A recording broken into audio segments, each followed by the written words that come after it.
1956, c'est mon mari qui est arrivé au mois d'octobre. Moi, je n'ai pas pu le suivre parce que quand il faut amener la famille, il vous faut déjà le logement. Lui, il est venu là, il était loué par l'usine où il sait qu'il a travaillé, l'atelier construction du centre à Montferrand, là-bas. Il a travaillé jusqu'au mois d'avril. Je suis arrivée quand le logement était déjà. Il était acheté, ça, au mois d'avril 57. C'est là que j'ai pu venir avec les enfants, tout en faisant les demandes comme immigrants. D'accord. Si on ne faisait pas les demandes, on ne vient pas comme ça. Hein. Et une fois fait les demandes, il faut passer des visites. Notre région en Italie, je ne sais pas si vous le savez, c'est les Pouilles, on appelle ça les Pouilles. C'est le sud, C'est le sud. La botte de l'Italie. C'est dans la botte, voilà, là, derrière. Donc en 1956, c'est pour ça qu'on se trouve là, beaucoup d'émigration de l'Italie du Sud. Il y avait eu 70 cm de neige au mois de mars. Quand les arbres étaient en fleurs, et toute la vigne était déjà haute, ça a tout grillé. Et c'est là qu'ils demandaient à s'en aller, les gens qui travaillaient la terre, comme mon mari premier, quoi. Ils cherchaient à s'en aller. Et il y en a beaucoup que la France, ils demandaient la main-d'œuvre. Il y en a beaucoup qui sont venus en France, que maintenant ils sont partis, ça c'est sûr. Hein. Et moi, mon mari, il avait un frère là, depuis déjà 3-4 ans. Il était marié avec une Française, elle habite à Beaumont. Il était venu en congé, en mois d'août, quand il a vu le désastre des arbres et tout ça. Les oliviers coupés au tronc, hein. C'était tout gelé le haut. Il fallait attendre que ça repousse les branches pour avoir la récolte. Alors les gens ne travaillaient plus la terre. Ils abandonnaient.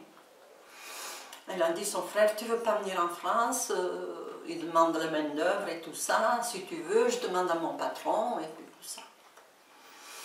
Moi, mon mari n'a rien dit. Moi, avec 5 enfants, vous voulez que j'aille? C'est ma soeur aînée, il a dit, fais quelque chose, qu'est-ce que tu veux qu'il fasse ici avec 5 enfants s'il n'a pas de travail? Et bien lui, il est venu en France, il a expliqué l'affaire à son patron, à l'atelier construction du centre à Montferrand. Tout de suite, il a fait la demande. 3 semaines après, on reçoit les papiers à la maison qu'il fallait qu'il aille passer des visites. Parce que s'il ne passe pas des visites, l'immigration, tu ne passes pas. Hein. Qu'il fallait qu'il aille passer des visites. Il a passé les visites. 3-4 jours après, il a fallu qu'il parte. Dans un mois, c'était fait. On n'a pas pu dire, attendez, on va réfléchir, rien. C'est là qu'il est parti. En arrivant ici, il a travaillé tout de suite à l'usine. Donc, pendant 24 ans, là, clairement. Oui, pendant 5 mois, vous savez combien il touchait par quinzaine? Les francs 14. 14 francs? Je crois que c'était 14 francs. Un billet de 10 plus. Ouais. Et quand il venait en Italie, l'argent, parce qu'il m'envoyait, moi, pour vivre là-bas pendant 5 mois avec les enfants, ça faisait le triple. S'il envoyait 100 francs, là-bas, j'en avais 300 lire. Vous voyez? Ça faisait le triple. Donc, j'ai resté pendant 5 mois, jusqu'à quand j'ai accouché de ma dernière. Alors, on part de Bari, c'est notre chef-lieu. On arrive à Milan. À Milan, voilà encore passer des visites.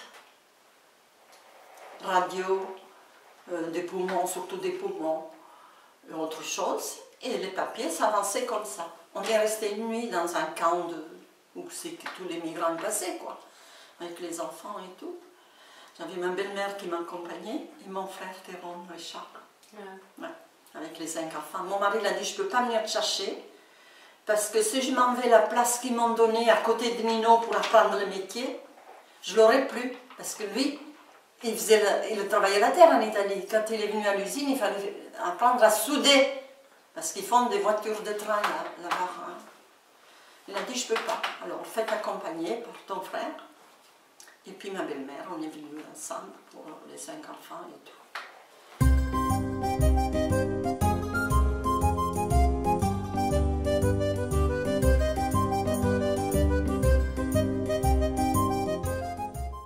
On a une maladie qui est, je ne dis pas contagieuse, qui est vieille, mais ils ne vous acceptent pas l'immigration. On ne peut pas passer. Donc quand j'ai passé les radios, moi, avec mes 5 enfants, Et quand ils ont vu que tout allait bien, c'est là que la demande elle était acceptée. Et j'ai pu partir le 3 avril de chez moi, 1957.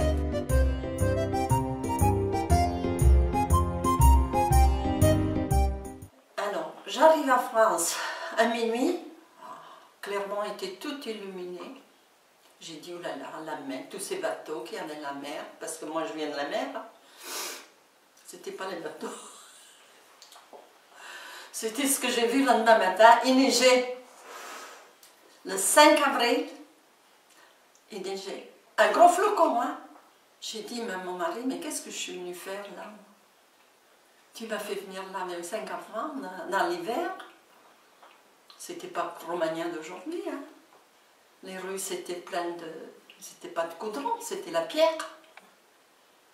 Il a dit, mon mari, si ça te plaît pas, eh ben, on s'en ira. Qu'est-ce que tu veux que je dise, moi? Mais c'est pour le travail.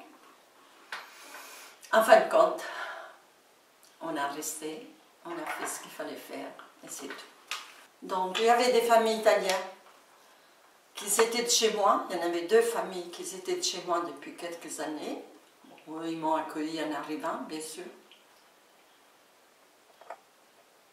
Et pour parler, c'était pas facile. Hein? J'avais le droit à 50 kilos par personne gratuit pour les bagages qu'il faut suivre. Alors moi j'avais 250 ou 300 kilos d'affaires, j'ai tout amené de chez moi. Jusqu'à l'huile, le sel, le vinaigre, les ails, les oignons, tout ce qu'il faut pour faire un repas un peu. En arrivant, j'ai dit où je vais aller moi acheter ça. On arrive ici, heureusement qu'il y avait Madame Quandi. 2-3 jours après, les Italiens qui habitaient à Romagnan, vous les avez connus, les Cialdella. Et les Caputo aussi.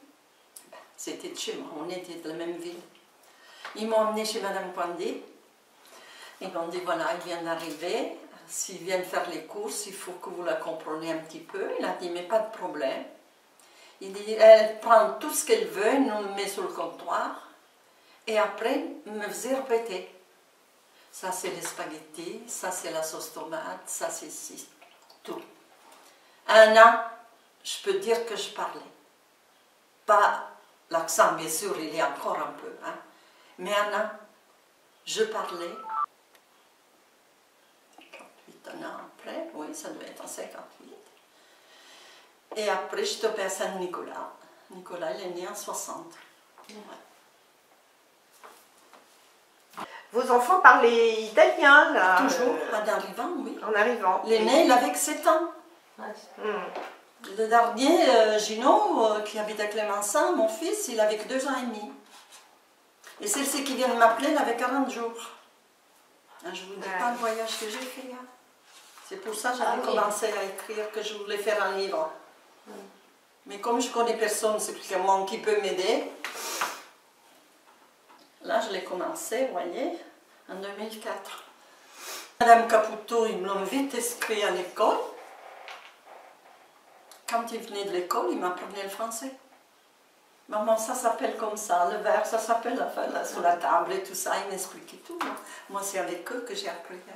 Je n'ai pas été à l'école là-bas ni ici pour le français. Moi, j'ai appris en parlant, surtout avec les enfants.